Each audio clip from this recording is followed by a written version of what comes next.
and talent are dancing together in completely new and different ways.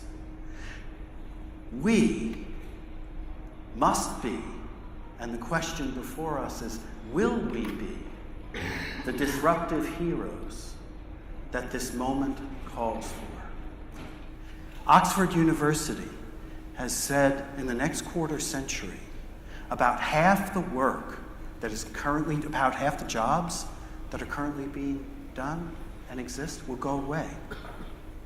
And this is not just blue-collar, manufacturing, truck driver, bringing oil out of the ground work. It is knowledge and service work. All of our work, the work that we do, will also be radically changed. Rob Nail, who is CEO of Singularity University, has said that in the very near future, 60 to 70% of CEO-level decision-making will easily be able to be done by AI algorithms. Senior executive decision-making, most of it being able to be replicated through AI algorithms. Now, Singularity University is way out there in the future. Let me be more realistic and conservative. The most conservative numbers that I could find is that 30 to 40% of our decision-making, the people in this room, will soon be replicated by AI. The next wave of productivity will not come from working everybody harder, faster, smarter. It will become coming from the analytics behind our work, behind our training and development, behind our performance management. Analytics is going to be driving the future of work. And a huge chunk of it is how we deliver that personalized, tailored learning. We need to know each individual's needs far better than we know right now. So when I talk to groups like this, I need to implore you and tell you that the future of HR is IT. Now, yes, people will always be our most important asset. People are what truly matters.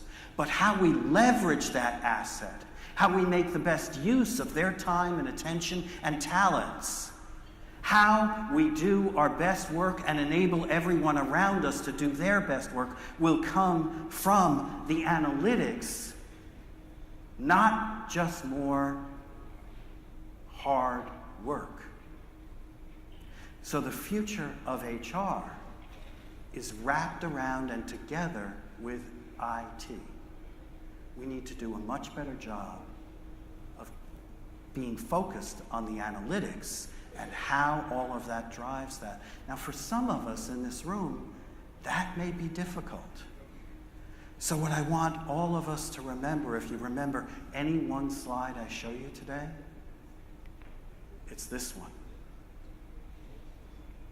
The future of work will be outside of your comfort zone.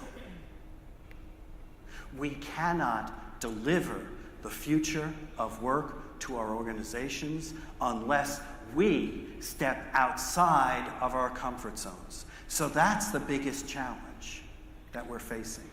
So the first choice I want to share with you that every single person in this room must make is about simplicity. The ability to leverage simplicity as a new competitive advantage. You've heard the term VUCA, volatile, uncertain, chaotic, accelerated. Well, every single person is experiencing VUCA and they're going crazy and they don't know what to focus on. We need to make it easier for every single individual to succeed. And that will come through simplicity. But this is not dumbing things down. This is not an overextended focus on technology. We will use tech to get there.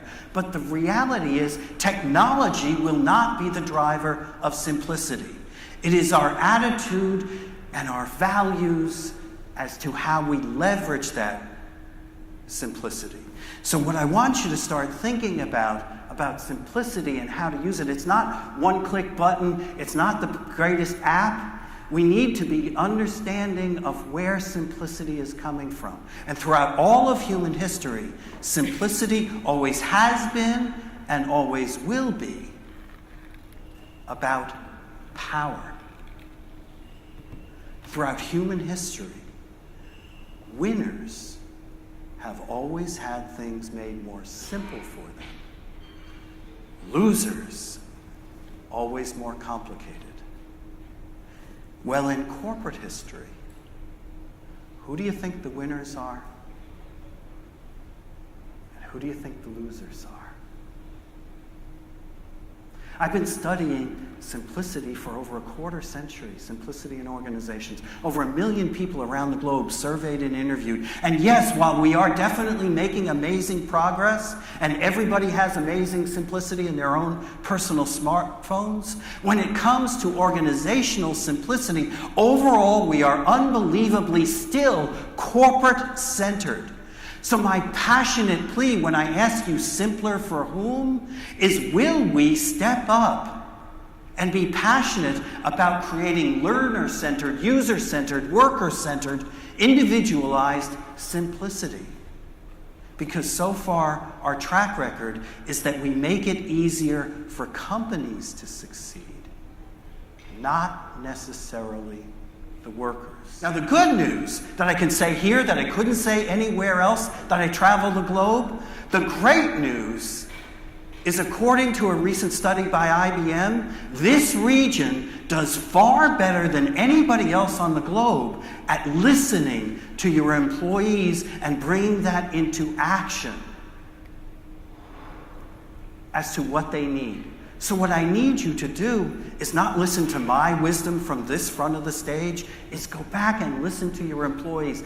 They will tell you what they need simplified if you truly, truly listen. What will your legacy be 3 years from now? Now, Bill, it's early in the morning. Why are you making me think? I don't want to think about this till I die. What are you making me think? Your legacy.